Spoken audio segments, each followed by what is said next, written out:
नमस्कार, आप देख रहे हैं वीके न्यूज। मैं हूं सुनील राउत। वीके न्यूज की चुनावी यात्रा उत्तर प्रदेश, दिल्ली होते हुए मध्य प्रदेश में पहुंच चुकी है और इस वक्त हम मध्य प्रदेश की एक बेहद हॉट सीट ग्वालियर में मौजूद है। अभी कुछ ही देर पहले राहुल गांधी की यहां पर एक बड़ी सभा हुई है और उस सभा में कुछ ऐसी चीजें देखने को मिली जिसका विश्लेषण करना हमने जरूरी समझा। और ये सारा विश्लेषण करने के लिए हमारे साथ मौजूद है एक बेहद खास मेहमान टीएन मनीष जी। आपको किसी परिचय की ज़रूरत नहीं है, फिर भी हमारे जो नए दर्शक हैं उनको हम बता दें कि टीएन मनीष जी कई संस्थानों में बड़े अहम पद पर रह चुके हैं। चंबल के सीनियर जर्नलिस्ट हैं और आपको चंबल का अमिताभ बच्चन भी कहा जाता है। आपका सटीक विश्लेषण कई चुनावों में हमने देखा है और आपके विश्लेषण को हमने सटीक साबित भी होते हुए देखा है। मनीष जी, आपका बहुत बहुत स्वागत है वीके न्यूज़ में। आज राहुल गांधी की सभा हुई है।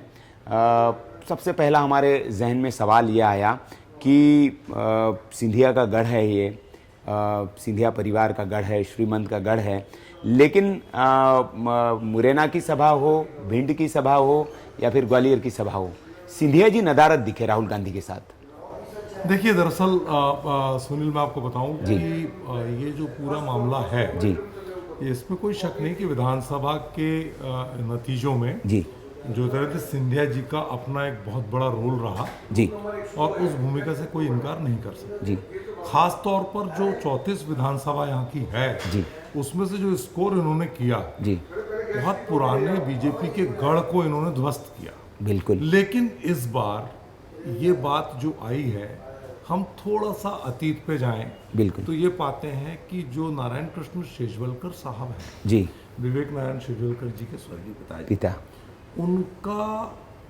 राजमाता जी के समय से जी जो पारिवारिक और सामाजिक और संगठनात्मक रिश्ता रहा है, जी, कहीं ना कहीं मुझे लगता है कि उस रिश्ते के बुनियाद में ये बात आई है कि सिंधिया जी यहाँ पर नहीं आए।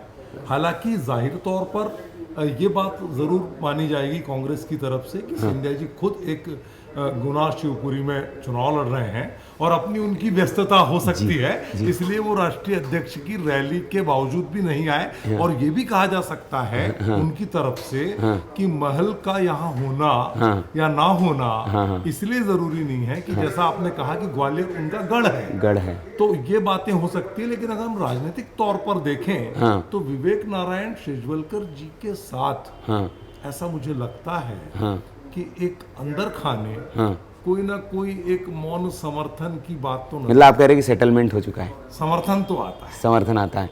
तो दूसरी बात मैं ये पूछना चाहूँगा मनीष जी, रैली में हम लोग गए, हमने रैली में देखा जिस बात को आपने कहा, चूँकि सिंधिया का गढ़ है और हमने देखा कि ना वहाँ राहुल गांधी जिंदाबाद के नारे लग रहे थे, ना वहाँ कमलनाथ जिंदाबाद के नारे लग रहे थे। वहाँ जो भीड़ आई थी वो सिर्फ सिंधिया जिंदाबाद के नारे लगा रहे थे।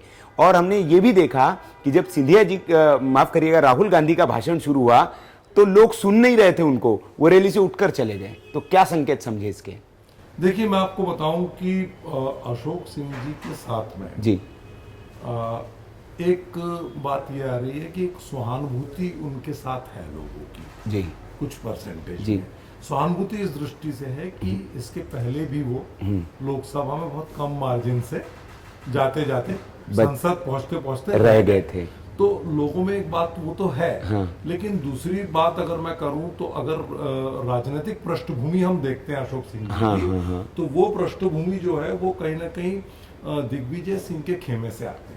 अच्छा। हालांकि इस बीच में ऐसा अब नहीं रहा है, लेकिन अगर हम अतीत को देखें और उनकी शुरुआत देखें तो उनके पिताजी से लेकर के जो पूरा मामला चला आ रहा है, दिग्विजय सिंह गुट के कहलाते हैं। और सिंधिया जी के साथ एक चीज रही है कि सिंधिया जी के जितने भी सिपह सालार हैं, चाहे वो प्रद्युम्न सिंह तोमर हो, चाहे वो इमरती देवी हो, चाहे वो लाखन सिंह हो, जितने भी यहाँ के नेता हैं जिनको मंत्री उनके कोटे से बनाया गया, विधायक जो बनकर के आए हैं, वो ज्यादातर जो है इस समय गुना शिवपुरी में जा रहे हैं। और एक बात और बता दूं कि सिंधिया जी इतने वर्षों से अगर उस अवैध किला उसको बना चुके हैं गुना शिवपुरी को, तो उसकी पूरी की पूरी जो टीम उनकी है वो यहाँ से ही जाती है। जी। तो अशोक सिंह जब लड़ते हैं तो मुझे लगता है कि उनके समर्थक, हाँ हाँ, जो सिंधिया जी के समर्थक हैं, वो अशोक सिंह जी के लिए यहाँ पे रुकना मुनासिब नहीं समझते, क्योंकि उनके लिए श्रीमंत या महाराज या सिंधिया जी पहले हैं। हाँ,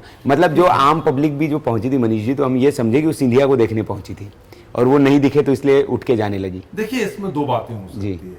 दरअसल राहुल गांधी का यहाँ पर आना, हाँ, और इस बात को हम नकार नहीं सकते कि दीपक चुनाव चिन्ह के समय से, हाँ हाँ, जनसंघ के समय से जी, ये गढ़ रहा है भारतीय जनता पार्टी, बीजेपी का, हाँ। और इसकी जन्मस्थली है, हाँ, हाँ, पार्टी की। जी, कुशाभाऊ ठाकरे जी को जी, ले लीजिए, बिल्कुल बिल्कुल, राजमाता सिंधिया जी को ले हाँ, लीजिए, चाहे माननीय अटल बिहारी वाजपेयी जी को ले लीजिए, हाँ, ये सारे लोग जो इन्होंने सींचा है पार्टी को यहाँ से, जी, तो वो जो जड़ें हैं बहुत गहरी बीजेपी की यहाँ पर, हाँ, और वो कहीं ना कहीं रिफ्लेक्ट होता है। जी। और जब सिंधिया ने, जैसा आपने कहा कि उनको देखने पहुंचे थे, वो नहीं दिखे, हाँ, हाँ, तो कहीं ना कहीं एक नैराश्य का भाव आया कि पता नहीं क्या बात होगी, हाँ, हाँ, हाँ, हमारे जो नेता है वो तो आए नहीं। हाँ, हाँ, हाँ, तो ये भी हो सकता है। और दूसरा, जैसा आजकल होता है रैलियों में, हाँ, कि भीड़ जुटाने के कई तरीके होते हैं, हाँ, हाँ, हाँ, राजनीति में, जी, तो उन तरीकों का अगर इस्तेमाल किया गया होगा, हाँ, तो उसको हम कमिटेड वोटर तो मान नहीं सकते, जी, क्योंकि लोकतंत्र का चयन भीड़ कभी नहीं करती। जी, नहीं बिल्कुल, ये आपने कहा तरीका, हमने भी वहाँ पे स्थानीय लोगों से बात करने की कोशिश की